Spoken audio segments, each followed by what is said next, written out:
हरे कृष्णा, राधे राधे भक्तों। आप सभी को पापांकुशा एकादशी की ढेर सारी शुभकामनाएं। आज हम आपको बताएंगे पापांकुशा एकादशी की पूजा विधि किस प्रकार है और साथ ही ये भी जानेंगे साल 2024 में हमें ये व्रत कब और कैसे करना है, पारण का समय क्या होगा।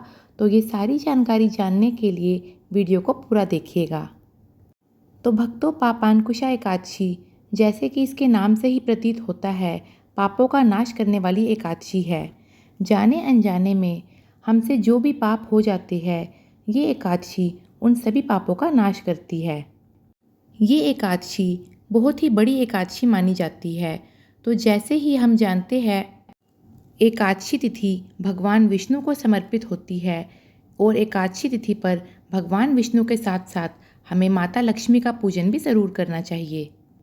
तो इस दिन आप सुबह जल्दी उठकर गंगा जल मिश्रित जल से स्नान करें। यदि संभव हो तो पीले रंग के वस्त्र ही पहने, क्योंकि भगवान विष्णु का प्रिय रंग है पीला। इसके बाद घर के मंदिर में गंगा जल का छींटा लगाए। भगवान विष्णु और माता लक्ष्मी की प्रतिमा अगर आपके पास है तो उसे पंचामृत से स्नान कराए, और अगर फोटो या तस्वीर है तो उस पर गंगा जल का छींटा लगाए। साथ ही पूजा में गणेश जी को भी ज़रूर विराजमान करें, क्योंकि वह सर्वप्रथम पूजनीय देवता है। इसके बाद धूप दीप की थाली तैयार कर ले। यदि सफ़ेद तिल आपके पास हो तो दीपक को सफ़ेद तिल का आसन दे, क्योंकि एकादशी पूजा में चावल का इस्तेमाल नहीं किया जाता।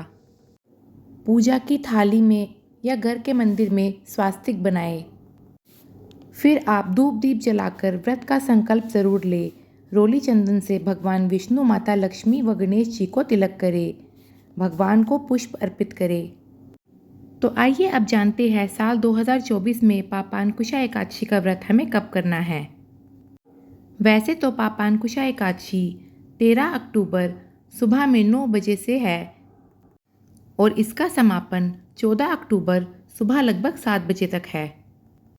लेकिन 14 अक्टूबर को हमें सूर्योदय के साथ एकादशी मिल रही है और हमें उदया तिथि के साथ मिलने वाली एकादशी पर ही व्रत करना चाहिए। तो इसलिए हमें पापांकुशा एकादशी का व्रत 14 अक्टूबर दिन सोमवार को करना है। तो अब जानते हैं व्रत के पारण का समय। व्रत का पारण अगले दिन यानी द्वादशी तिथि को किया जाता है। पापांकुशा एकादशी का व्रत 15 अक्टूबर दिन मंगलवार सुबह में लगभग 6:30 से 7:45 के बीच किया जाएगा। एकादशी के व्रत का पारण एक निश्चित समय पर ही किया जाता है, तभी हमें अपने व्रत का पूर्ण फल प्राप्त होता है। तो आप अपने व्रत का पारण 6:30 से लेकर 7:45 के बीच में ही करें। और अगर आपके पास ठाकुर जी की सेवा है तो आप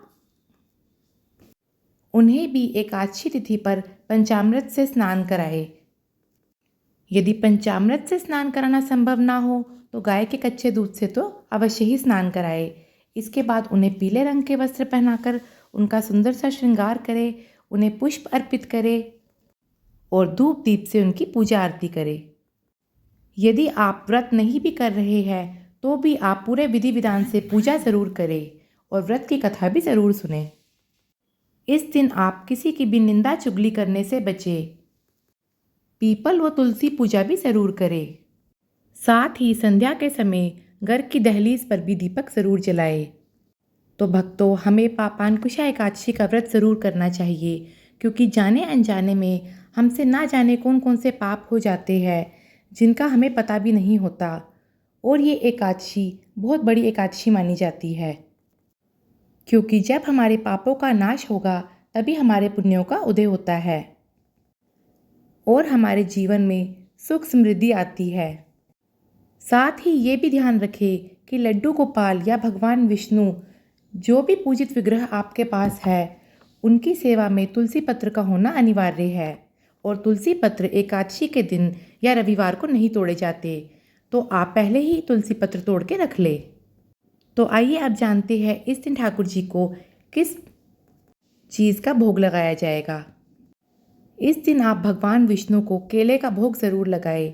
इसके अलावा आप पंचमेवे का, पंचामृत, पीली मिठाई, दूध, दही, माखन, मिश्री किसी भी चीज़ का भोग लगा सकते हैं।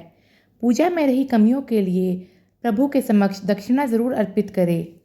एकादशी तिथि के नियम दशमी तिथि से ही शुरू हो जाते हैं, तो दशमी तिथि पर आप प्याज, लहसुन, मांस, मदिरा, चावल, मसूर की दाल आदि चीज़ों का सेवन ना करें और यदि संभव हो तो सूर्यास्त के बाद भोजन ग्रहण ना करें। और यदि किसी भी कारण से आप व्रत नहीं कर रहे तो भी आप इस दिन चावल का सेवन ना करें, ना ही परिवार में इस दिन किसी को चावल खिलाएं। कहते हैं एकादशी के दिन चावल का सेवन करने वाले मनुष्य को रेंगने वाले जीव की योनि प्राप्त होती है। तो इन कुछ बातों का ध्यान रखकर आप अपने व्रत को संपूर्ण करें और द्वादशी तिथि पर सही समय पर व्रत का पारण करें। पारण से पूर्व किसी पंडित, ब्राह्मण, निर्धन या ज़रूरतमंद व्यक्ति को या फिर किसी कुंवारी कन्या को भोजन अवश्य कराएं और इसके पश्चात ही अपने व्रत का पारण करें। राधे राधे। जय श्री कृष्णा।